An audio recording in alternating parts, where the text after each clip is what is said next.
God's king will come. Out of acknowledged sin comes forgiveness and redemption. There is hope. There is hope.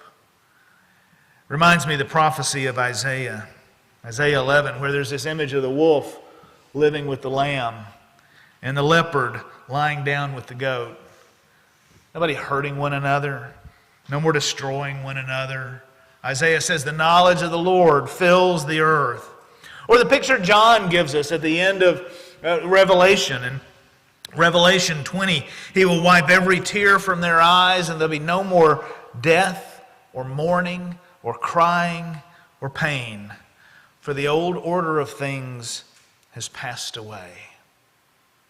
What a beautiful picture of the hope that we have. I was blessed last year, actually, to speak at a church in Raleigh. After I leave here on Tuesday, I'll be headed back to Raleigh to visit with some folks there. Last year, they invited me to come and to speak at a national celebration of Ukraine Day is what they were having at their church. They were celebrating the work God is doing in Ukraine despite the horrible war that's going on. And I spoke about some of the things that EEM was doing, continues to do in country, in Ukraine, as well as among refugees who have scattered literally everywhere all over Eastern Europe. And as a thank you for being there, they gave me this little keychain.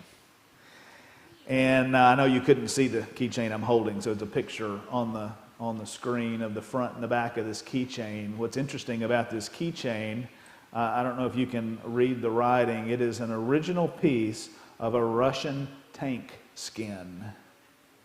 A Russian tank that, as the invasion began in spring of 22, over 2 years ago,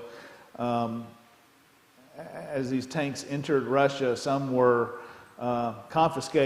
defeated, confiscated, impounded, melted down into trinkets, and actually sold to help fund the war effort, which kind of gives me the creeps a little bit. I'm not sure how I feel about it myself.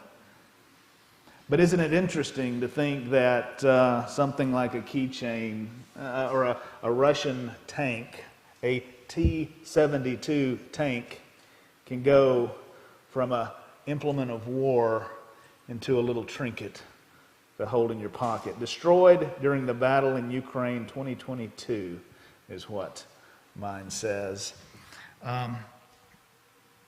To date, an estimated 70 to 100,000 Ukrainian soldiers have been killed. There are around 6 million still living as refugees outside of the country.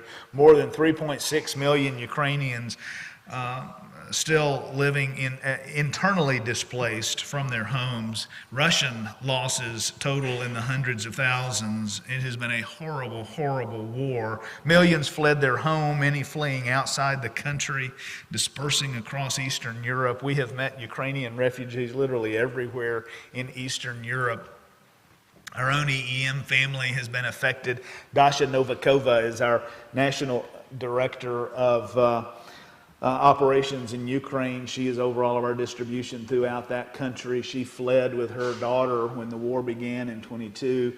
Actually, she was displaced from her home in the Donetsk region in 2014. Fighting began as far back as then, if you remember. She fled to Kyiv. Well, when the war began in 22 and the Russian forces invaded, she and her daughter moved to Vienna, where our main offices have been since the early 60s. And she works now out of our office in Vienna, continuing to orchestrate distribution throughout Ukraine, but living as a refugee herself. Sasha Doroko is her assistant. He remained back in Kyiv to help with warehouse and help with distribution.